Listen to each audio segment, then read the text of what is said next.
from Kansas State University, this is Agriculture Today. Eric Atkinson here. Here's what's ahead. K-State's A.J. Tarpoff will talk about controlling lice in cattle herds heading into the winter, why identifying the type of lice active in the herd is important when it comes to treatment selection, and what needs to be done to assure effective control from whatever delousing product one uses. Following then, K-State's Justin Waggoner, looking at determining the water needs of the cow herd as one hauls or pumps water to the herd on crop stover or areas with no other water source. He walks through the factors to consider when calculating per cow water intake. And on this week's horticulture segment, the theme is houseplant care with K-State's Ward Upham. All this and more right here on Agriculture Today. A social distancing tip. Putting distance between yourself and others is critical to slowing the spread of coronavirus. So here are ways to stay in contact without the physical contact part. Call, send a text, set up a video conference, post on social media, dedicate a song on the radio. If you have symptoms of fever, dry cough, and shortness of breath, call your healthcare provider before going to their office. For more info, visit coronavirus.gov. Let's all do our part, because we're all #AloneTogether. Brought to you by the Ad Council. You're listening to the K-State Radio Network, and welcome once more to Agriculture Today. We've a collection of information for you cattle producers during our first half hour, and we'll start with K-State beef veterinarian A.J. Tarpoff, Mike's side, with one of those timely pest control matters for you cattle herdsmen to get on top of here, lice control in your herds. AJ, pretty big matter for producers if they don't address an intensive louse infestation. It really is. So lice is a very important external parasite that we battle with year in and year out in the cattle industry. All of our cattle are susceptible. And what kind of impacts are we talking about? We do have some older data that looked at the economics and the impacts of lice infestations in our cattle herds. And some estimates are upwards into $125 million in losses due to some of the performance and production parameters from our animals. So $125 million. Now, that does not take into account some of the damage that we see from our own facilities. Lice infestations are extremely itchy. Okay, that's where we start seeing our cattle out there itching on fence posts and water troughs, and we start having damage to our own infrastructure just due to these animals trying to get a little bit of scratch relief, so to speak, from dealing with this itchy condition. But gains can be impacted, breeding stock could be deterred. Those things add up. Yeah, they really do. So on the growing calf side, if we're running stockers, maybe out on wheat pasture, regardless of what that's looking like, we can have a decrease in performance by up to a quarter pound a day. Okay, 0.25 pounds decrease of average daily gain. That's huge. It comes from losses in their grazing activity. They're not going to be eating as much. They're going to be itchy, on top of some blood and serum loss just from some of those kind of oozing wounds that we can see from these really itchy cattle hides. It's a nasty condition if you let it go too far. There are multiple types of lice, though, and that's important as far as response. We have two separate species of lice that affect our cattle. Lice are species specific. So the lice that affect our cattle, we don't have to worry about catching them ourselves. Okay, so people cannot get this type of louse. But the two different types, it's very interesting. They have very different feeding behavior. We have what's called biting lice and sucking lice. Okay, the biting lice actually feed on dead skin cells and the secretions of the skin.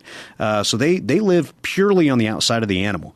Then we have sucking louse. Okay, now these species, they actually have a piercing mouthpiece that drinks blood. So they actually pierce through the hide in order to take their blood meals. So those are very different feeding behaviors, but we see the same clinical signs, which is the itchy behavior. We get, patchy hair loss during the winter months. And the reason it's a winter type issue is there are carriers within our herd that'll carry these lice during the summer months. But what's interesting with these species is their reproductive status is they slow way down during the summer months. And the adults and some of the nymphs, they'll actually hide in some of the skin folds underneath the legs, and they just kind of go dormant during the summer.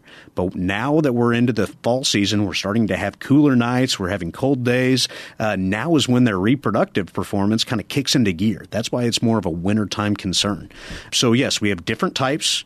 And all of our herds we generally accept that it is a problem in all of our herds. Nobody's immune from this because we will have carriers within the group. And that means that lice can move by way of animal-to-animal contact from those carriers to susceptible animals. That's right. Once they start to increase infestation from some of those carrier animals, close contact, regular grooming, kind of that direct touch is what transmits these lice from one animal to another.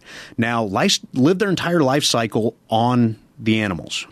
So they don't survive very well in the environment. Now, that being said, there has been some work done that has said that some of our lice species can live upwards to 10 days off of the host. So in some bedding piles, and if there's built up hay, somewhere where they can survive a little bit better, and then the next animal lays down right next to it, they can pick it up from some of that contaminated bedding, so to speak. So it is possible that they can live and still be infectious to other animals for a couple of days. The treatment alternatives here, there are multiple options. What is out there and what seems to be the preference? Well, the one good thing that cattle producers have at their disposal is we have a lot of different options when it comes to lice treatment on a herd basis. Many cattle producers may be pulling cattle off a pasture from grazing summer and have kind of been in that same, repetition as we pull cattle off a pasture. They've picked up internal parasites, right? So we may use some of our insecticide type products. These are our avermectins or our milbomycins. A lot of products. There's a lot of generics that are out there. And we also have pour-on formulations and injectable.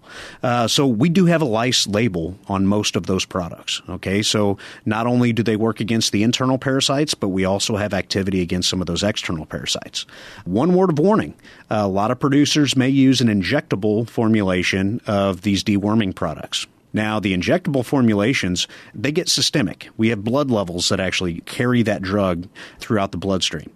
Now, when that happens, the sucking louse, they drink the blood, they get the product, and it ultimately kills those adult lice that are feeding. Unfortunately, our biting lice that only feed on the surface of the skin will never come in contact from that product that's circulating through the bloodstream. So particularly for our biting lice, we will have to use different types of topical application products. Now, our pour-on formulations of our deworming avermectin products do work against both biting and sucking, but the injectable just works on the sucking. So you need to make that distinction.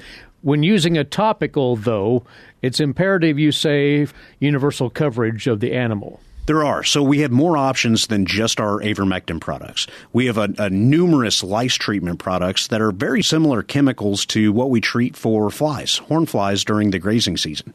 So we have a lot of very similar products that we can use for lice as well that are very efficacious. These products are not systemic. Okay, they don't get absorbed and carried through the bloodstream.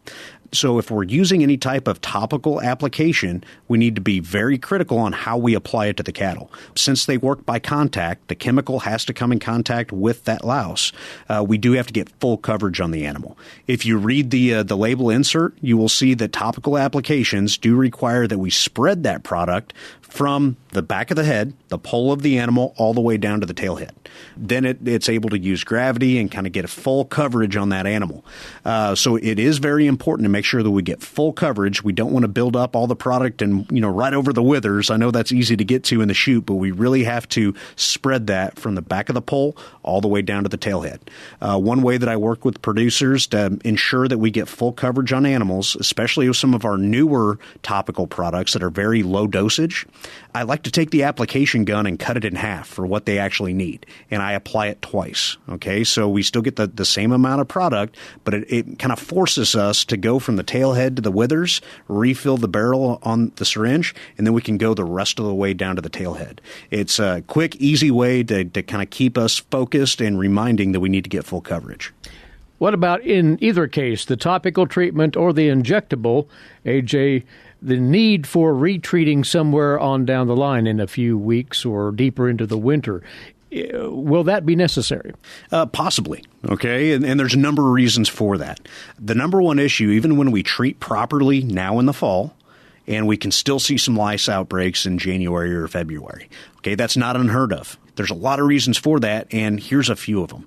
Number one is, did we introduce this into our cattle operation? Did we buy replacements? Did we treat every single animal within the herd whenever we treated them in the fall? If the answer to any of those questions is no, or yes, we brought in other animals, well, were they treated for lice? So kind of strict biosecurity. When we treat a herd, we need to make sure that we treat the entire group. That one animal that got left out that we didn't run through the chute, or it got sorted off by accident and didn't get a dosage, that can actually reinfest the rest of our animals. Bulls, many times they may not be out with the cows, but they will, later into the season. Again, we need to make sure we treat our bulls. On top of that is any new additions. Did we buy replacements? Did we bring any other animal within our herd? All of those can be a source of reinfection. So reinfection can occur. Now, when we do treat properly, if we're treating an infestation, say it's January or February, and we have all these patchy, itchy cattle, hair loss, we know we're dealing with lice. It's imperative to read the label on the product that you're using. Many of these formulations require a retreatment in 10 to 14 days. The reason for that is the eggs, the nits of these lice, they're pretty resilient. There's almost like a glue around these nits that attach to the hairs, and it almost protects these eggs from the treatment. So when we treat them, we kill all the adults and the nymphs, but we need to allow the eggs to actually hatch out in order for us to treat and kill those appropriately. Now, there is a product that's available that is both a treatment and kind of the prevention, where we don't have to treat in 10 to 14 days. It actually has a topical IGR, an insect growth regulator, that actually breaks down that egg's ability to hatch into an adult. So again, work with your veterinarian. If you have treatment concerns or treatment questions, contact your veterinarian. They will be able to go over with you what they recommend on all these different types of treatments and help you with the best information in your area as possible. Always good advice. It's a common parasite in cattle herds, and it's that time of the year where you producers need to be contending with it if it's showing up in your herds, those lice infestations. AJ, thank you for the input. Thank you. Beef veterinarian AJ Tarpoff, K-State Research and Extension. And next up on Agriculture Today, one of his colleagues from Extension will talk with us about the importance of water access and quality to the cow herd during the winter season. This is the K-State Radio Network. With the shortage of primary care physicians, especially in rural areas, health education and disease prevention are vital. K-State Research and Extension programs address quality of life, personal development, and health behaviors across all life stages of all social-economic groups. To learn more about health education, one of K-State Research and Extension's 5 grand challenges, visit www.ksre.ksu.edu. This is Agriculture Today. Well, cow-calf producers, especially those of you with cattle out on grazing stover right now, there are some things you need to think about as far as the water intake of your cow herd as we move on through this latter stage of fall, eventually into the winter. We're talking now with Justin Waggoner. He is a beef systems specialist, K-State Research and Extension. Justin, as you know, is based in southwest Kansas. And he has some information that can help us understand how much water will those cows consume, or do they need to keep on an even keel as we roll on through these next several weeks. And this is no small matter as far as herd management, is it, Justin? No, Eric, it's not. I mean, if we think about just water in general, having an adequate supply of clean, fresh water, it's probably one of the cornerstones of animal husbandry if we really dive into it a little bit. And I think the other part is there is no worse feeling as a cattle producer than rolling up to a stock tank or a windmill and finding thirsty cows kind of hovered around that tank looking for a drink. There are very few things that can equal that, that pit in your stomach kind of feeling when it comes to water consumption in cattle and making sure that we've got a good, adequate supply of that water. Well, the conventional question that you receive from producers rather routinely, how much water will a cow consume? How much should be made available to them? Let's say as one is hauling water out to a tank on corn stover. There are a number of factors that work into that, you say. Yeah, that's absolutely right, Eric. And if we go back to just the old general rule of thumb, we typically think of cattle that are going to consume 1 to 2 gallons of water per 100 pounds of body weight. So, if we take a 1,300-pound beef cow, and just use her as an example, that's anywhere from 13 to 26 gallons of water. There's quite a bit of variability in terms of that recommendation.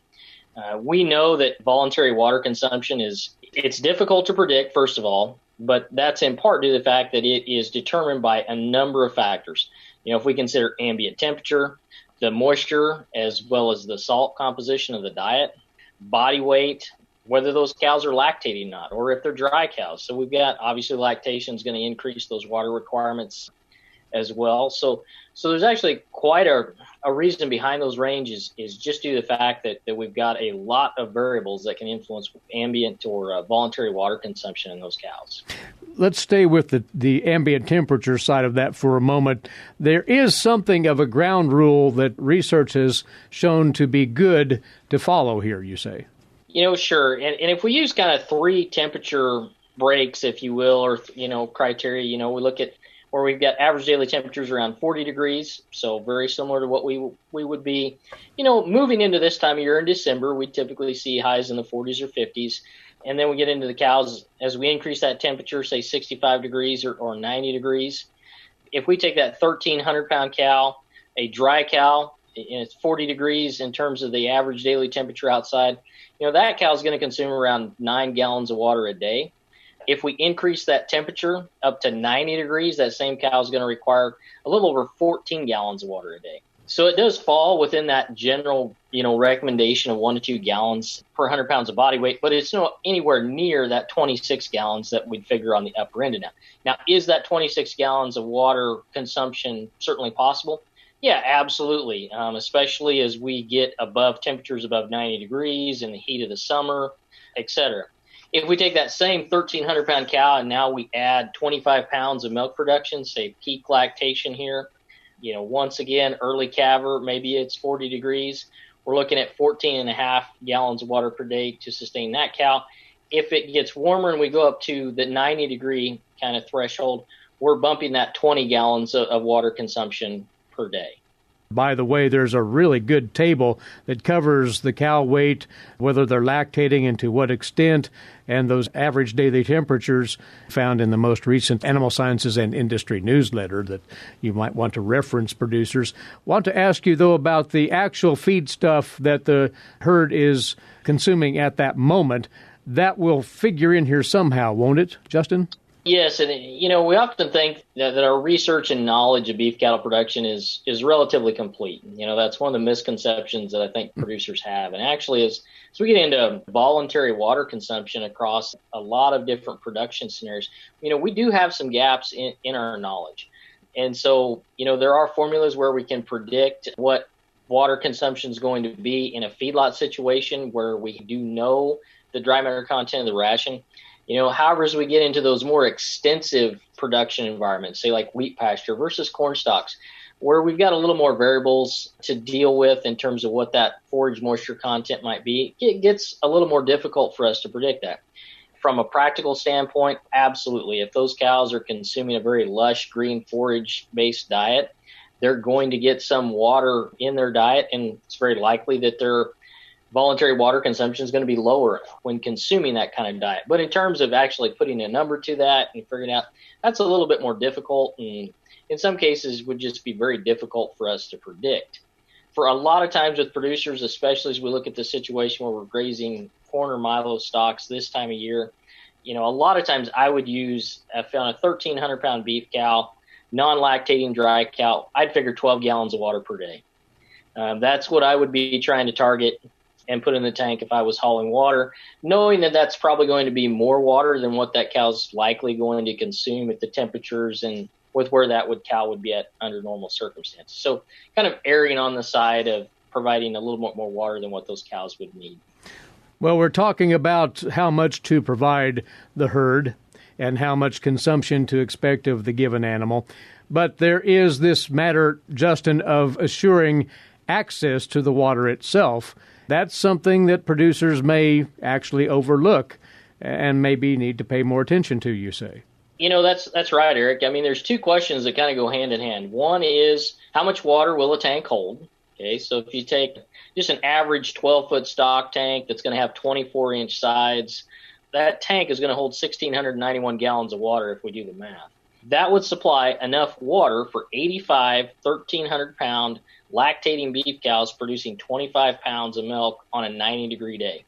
So the capacity of the tank in a lot of situations is going to be sufficient for the number of cattle that we have. So in many cases, and you mentioned it, that oftentimes we overlook that it's simply access to the tank that can be one of the more important variables. Really, a minimum is that we need 15 inches of linear trough space per head. And we want to make sure that at least 10% of the animals can get up to that tank to drink at one time, especially in those circumstances where cattle are relatively confined. We're not in that extensive range production environment where cattle are going to have to travel larger distances to get to that water source. If we're in that situation, we'd actually like to have the available space for more cows to get up and be able to access that water, so 30% at one time. So if we use that 12-foot stock tank as an example, and we do the geometry calculations, and we look at the circumference of that, there's 452 linear inches of drinking space on a 12-foot diameter stock tank. So if we figure that 15 inches per head, that would allow for drinking space if they can access all the way around the tank for 30 head of cows at one time. So that's a really good benchmark for us too, that one tank is certainly going to provide enough if we have access all around it for 30 head of cattle. So in a lot of situations where we've got groups of cattle that are going to be, it's not uncommon to see 2 to 3 stock tanks that are going to be placed out there. A lot of times they're along the edge of the fence row. So we don't have complete access all the way around the circumference of the tank. And so, in many, many circumstances, it's not the volume of water that we have there, but it's simply access to the tank that's going to be one of the major variables of making sure that those cows have access to enough water on a location. And quality of water, is that something that producers need to stay on top of during the winter, making sure that not only the quantity is adequate, but the quality is as well? Absolutely, Eric. And I think oftentimes it gets overlooked. If we think about stock wells and just the variety of locations where we access water, in many times we move cattle from summer pasture to winter locations. There may be a change in the well that those cattle are drinking out of or the source of that water. I think it's an important thing just to consider, when was the last time that water out of that stock well was tested, or that windmill? If you're hauling, a lot of times we haul water, especially when cattle are out on stocks. It's not uncommon to have a well at what I'd call an abandoned farm site. Yes, that well may be functioning, but when was the last time that we've actually kind of looked at the quality of water coming out of that well? And so I think that's an important consideration, especially as we get to this time of year where we are watering cattle from different sources, and sometimes looking at those, maybe being a little more opportunistic on those water sources that are available on some of those locations. So absolutely, it's a great idea. Most of the local county extension offices are more than willing to help folks figure out how to sample with the sampling kits, where to send those. The cost is pretty minimal, and it can be just really a good check to make sure we're on point with our water quality. All right. Well, things that you producers need to keep in mind as far as providing adequate water to your cow herd during the fall and winter, as they might be out on those remote grazing areas on crop stover or otherwise. Justin, we appreciate the input, and we'll talk again quite soon. Thanks, Eric. Thank you. Justin Waggoner, Beef Systems Specialist, K-State Research and Extension. And we'll be back with more on Agriculture Today. Have you ever thought about where your food comes from? If you're thinking the grocery store, think again. Facts show that the American farmer feeds more than 129 people. They are continually increasing and improving their operations. A wide variety of crops and livestock are grown in Kansas as well as the United States, providing food to your dinner plate. Next time you see a farmer or rancher, thank them. For more information, contact K-State Research and Extension. This Agriculture Today comes to a close with our weekly horticulture segment. For those of you who hopefully have brought your houseplants in from the outdoor setting for the season, we have some advice on caring for those plants now. Ward Upham is along with us again, research and extension horticulturist at K-State. And indeed, if those plants weren't ushered in by now, they probably aren't going to hang around very long, Ward. No, they're pretty much done by now. Yeah. But for those brought in a timely fashion before the first frost, there are things that folks need to remember, one of which is that those plants need, you say, a time to adjust to the new surroundings. That's right. Those plants that have been outside, or if you have bought new house plants, have usually gotten used to higher levels of sunlight. Now, sometimes there are people that sell plants that will acclimate them, but often they don't. And so what you want to do is get those plants gradually used to those lower light conditions. Houseplants under high light conditions produce what we call sun leaves, and those are smaller, more numerous, and thicker than what you would have if it's grown under lower light conditions. Under lower light conditions, produce shade leaves, so they're fewer, thinner, and larger. And so if you gradually get them used to their new conditions, they'll convert one to the other. Whichever way they have to go, they'll go. If it's too abrupt, they're going to drop them. They're going to at least drop some of them and then replace them with the right type of leaf. So if you're bringing in plants from outside, or if you're bringing in new house plants that have been grown under high light conditions, you need to get them used to those lower light conditions. So just start them out at a place in the house that gets the absolute most amount of light as possible. Regardless where they're going, that's where they start. And how long does one stretch out this transition then? Yeah, it depends on how big of a change there is, but it could take a month easy. And so just gradually move them to their final place where they're going to spend the winter. And so just as long as it's gradual, they'll usually do fine. So it's really a simple procedure here, but equally important is how one manages those plants beyond just the light exposure. That's right. When you look at sunlight during the winter in Kansas, a lot of people don't realize what a big change it is from summer. Our day length is about half as what it is in the middle of summer. The other thing is that our light intensity is much, much less. Usually, if you're outside in the middle of the summer, we can have up to 10,000 foot candles of light in the middle of the day. In the middle of winter, on the darkest day of winter, not without clouds, just normal day, you can be down close to 1,000 foot candles. And so it's about 1/10 as much light. Well, those plants react to it. Our eyes adjust, and we don't notice it as much. But those plants are going to react to that, and they're going to react by not looking very thrifty.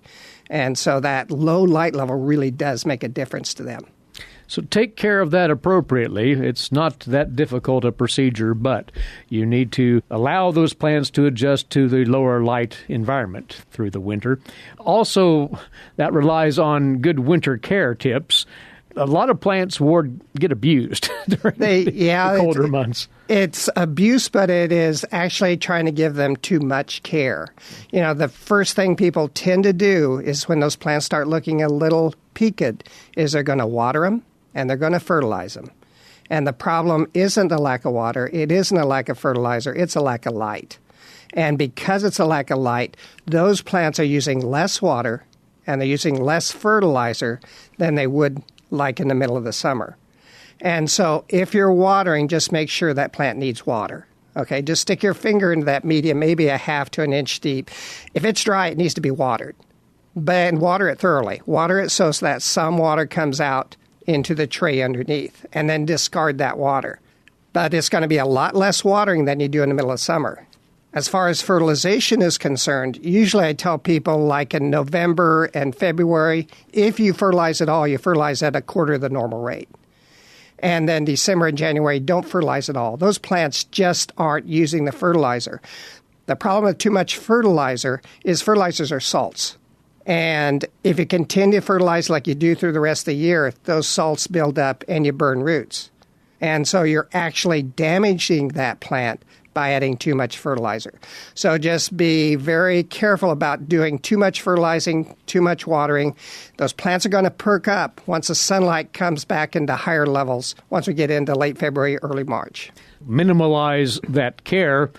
By the same token, though, where one places the plant in the indoor setting can make a difference with regard to the ambient temperature. That's right. And so you want to avoid drafts. In other words, not right next to a door where that cold wind hits them. Not next to a window if you have windows that leak cold air. And just avoid registers where you get too much heat coming up and hitting that plant. So just keep those things in mind and give that plant conditions that are conducive to them surviving the winter. You also receive questions from folks who wonder about the value of repotting those house plants before storing them away, to put it that way, indoors for the winter. Any need of that? Usually not, but you can knock them out of the pot and see what those roots look like. If those roots are really root bound, then you can use your fingers to kind of fluff them up and put them in a larger pot, either 1 or 2 inches larger, depending on the size of the pot you're starting with. And then go ahead and put them in that larger pot and put new media around where that pot needs it. And make sure that you really push that media down into the pot. If you keep it loose when you water, all that water is going to go around the outside. It's not going to sink through that root ball. And so push it down, make sure it's firm enough so that water goes all the way through the root ball. Again, that's normally done in the spring, but if that is root bound, you can go ahead and do it now.